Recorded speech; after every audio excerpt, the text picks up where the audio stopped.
আসসালামু আলাইকুম। আপনারা সবাই কেমন আছেন? আমিও আল্লাহর রহমতে ভালো আছি। আমার ভিডিওটি কাছে কিংবা দূরে, দেশ কিংবা দেশের বাহিরে যারা দেখছেন তাদেরকে অসংখ্য ধন্যবাদ। এদিকে সকাল সকাল ঘুম থেকে উঠে কাঁঠাল মুড়ি নাস্তা করে নিচ্ছি। কাঁঠাল মুড়ি আমার অনেক পছন্দ, বেশি পছন্দ না, বেশি পছন্দ।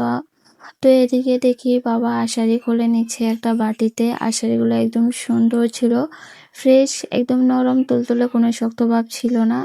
আমার শাশুড়িমাকে বলতেছিলাম, মা আষাঢ়ি খান, এই আষাঢ়ি খেলে কোনো সমস্যা হবে না।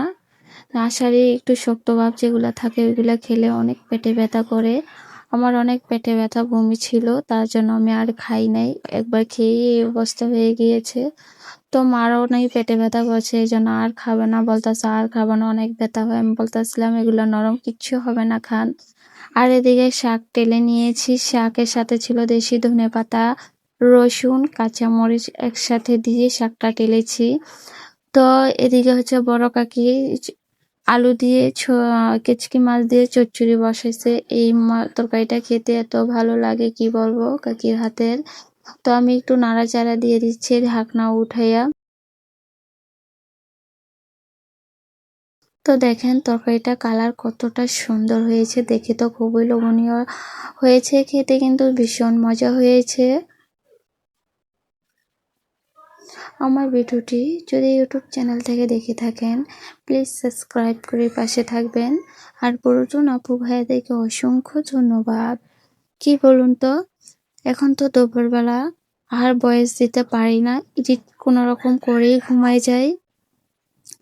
আসলে এখন কি হয়েছে জানি না, নিজেও জানি না। এই যে খাবারের আয়োজন দুপুরের, সবাই খেতে বসে পড়লাম। মানে শাকের ভর্তা নিব প্রথমত। আসলে এখন তরি তরকারি কিছুই ভালো লাগে না, ভর্তা ভাতি হলে মনে হয় যে অনেকগুলা ভাত খাওয়া যায়। তো এই শাকের ভর্তাটা বানানো হয়েছে, সাথে মাগুর মাছও দেওয়া হয়েছে। এই যে দেখেন তরকারিটা। তো মাগুর মাছ ভুনা করেছি আমার শাশুড়িমার জন্য। খাট্টা ছিল, টমেটো আলু দিয়ে শিং মাছ দিয়ে খাট্টা রান্না করেছি। যাই হোক, আমি এই যে শাকের ভর্তা দিয়ে প্রথমত খেয়ে নিচ্ছি, অনেক মজা হয়েছে শাকের ভর্তাটা। এখন জানি না কি হয়েছে, বেশি খেলেও ভালো লাগে না, কম খেলেও ভালো লাগে না, কি একটা অবস্থায় পড়েছি।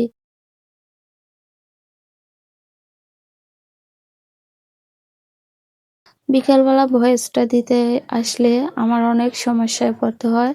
৫ থেকে ৬ বার, অনেক সময় ১০ বার ভয়েস দিয়েও ডিলিট করতে হয়, এত পরিমাণের মানে বাহিরের শব্দটা আসে।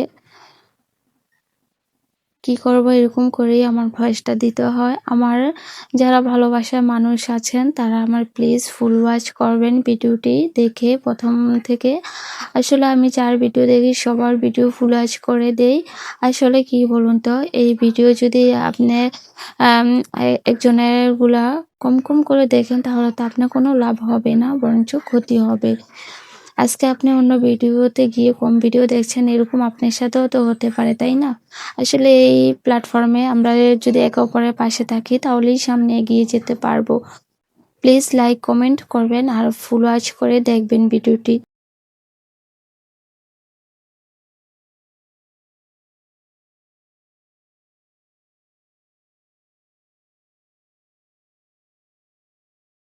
এদিকে খাওয়া দাওয়া শেষ করে সবজি বাগান চলে এসেছি, এসে দেখি টালের ভিতরে এই যে লতা পাতা না বাইয়ে কি বলে জিংলা উপরে উঠেছে। কি বলুন তো, এত বড় একটা টালের ভিতরে না বাইয়ে জিংলা উপরে উঠে এদিকে আসছে।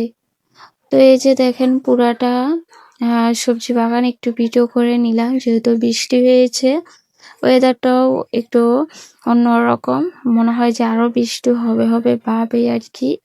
আজকের ব্লগ ভিডিওটি আপনাদের কাছে কেমন লেগেছে সবাই কমেন্টের মাধ্যমে জানাবেন। আজকের ভিডিও এ পর্যন্তই, আল্লাহ হাফিজ।